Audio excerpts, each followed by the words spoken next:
est très fier.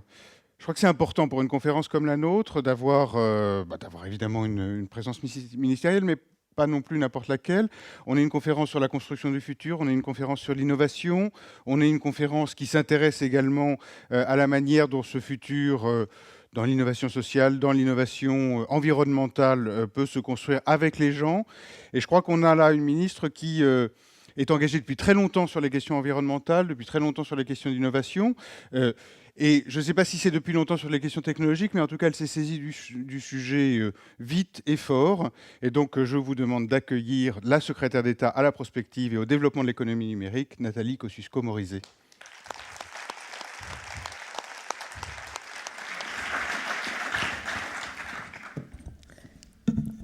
Bonsoir à tous. So first, I would like to apologize to English-speaking people. I prepared my speech in French, and I'm not fluent enough to switch like that. So I will do it in French, but maybe I can answer the question in English if you wish.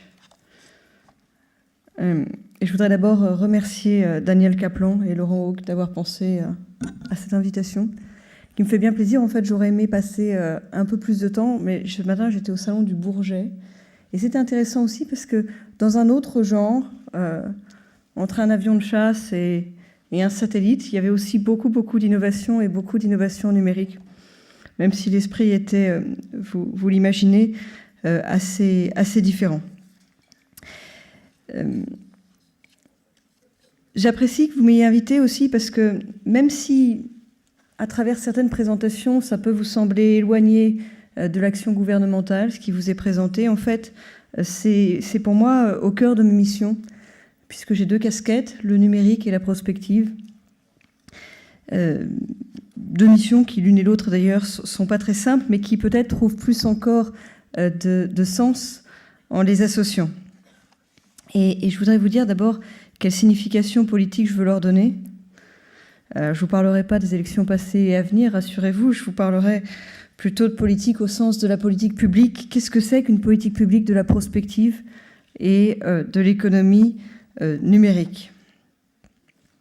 Alors, je voudrais remettre ces deux sujets l'un et l'autre de leur contexte, qui est ici assez largement celui d'Internet. Et peut-être, en ce moment, une des questions qui m'occupe beaucoup, c'est la façon dont Internet affecte notre manière de travailler, notre manière de produire des objets et notre manière d'en faire usage.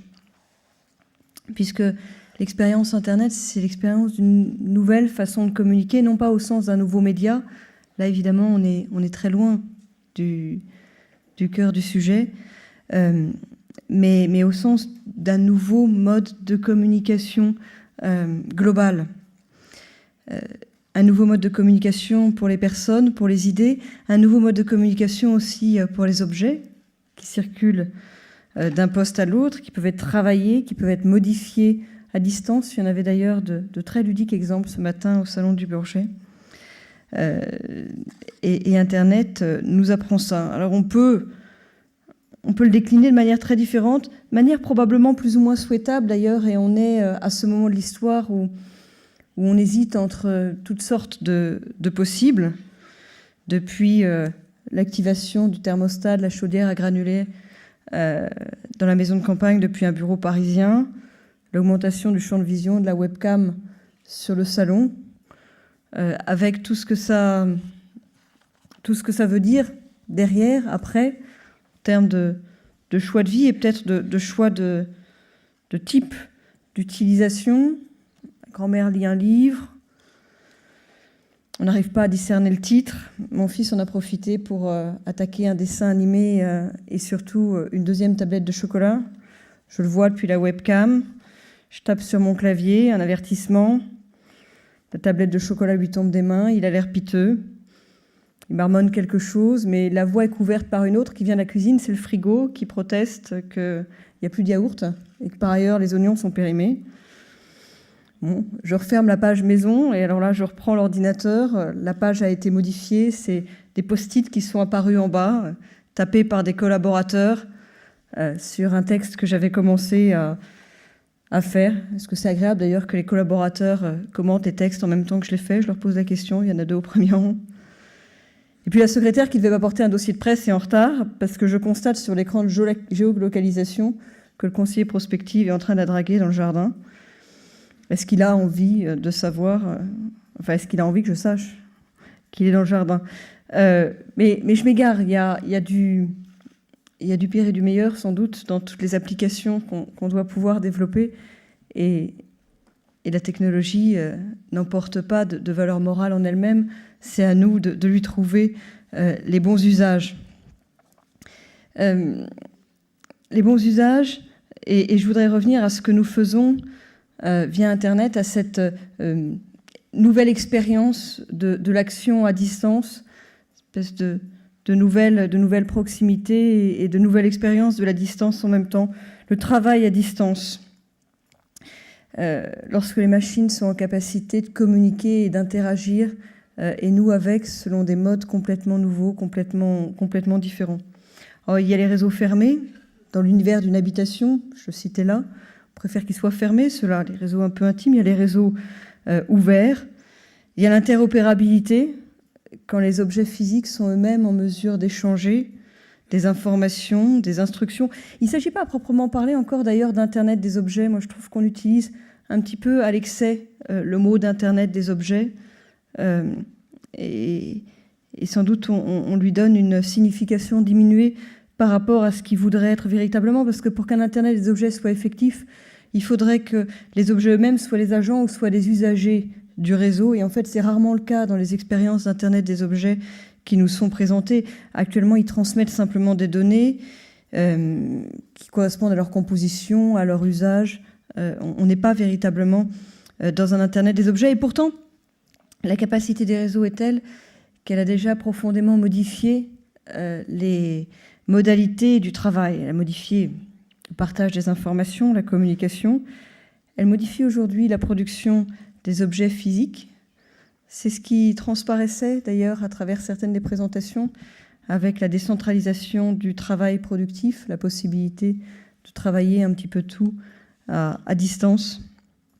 L'autre caractéristique peut-être en matière de production étant la souplesse des outils numériques et ce qu'on pourrait appeler leur très grande plasticité, qui est véritablement une particularité de ce monde-là.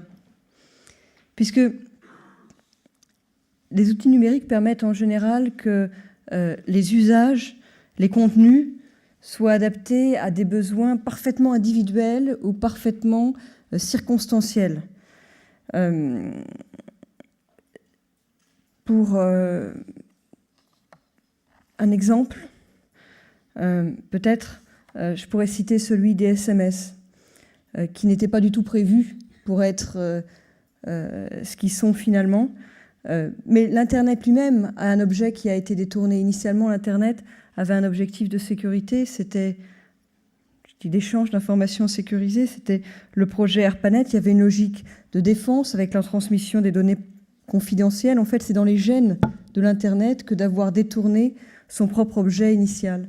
Et on le voit avec un outil comme le SMS. En fait, c'est une pratique qui est peut-être consubstantielle au numérique. Le SMS, au début, il était prévu qu'il soit utilisé par les opérateurs pour pouvoir diffuser en direction des usagers des informations qui avaient trait à l'utilisation du réseau, genre la tranche de maintenance, la possibilité, ça se fait toujours quand on débarque à l'étranger, d'appeler la messagerie sur tel ou tel numéro. Et évidemment, cet objet-là a été totalement détourné, comme l'a été l'Internet lui-même. Le SMS est devenu objet en soi, et l'Internet aussi est devenu objet en soi et lieu global en quelque sorte en soi.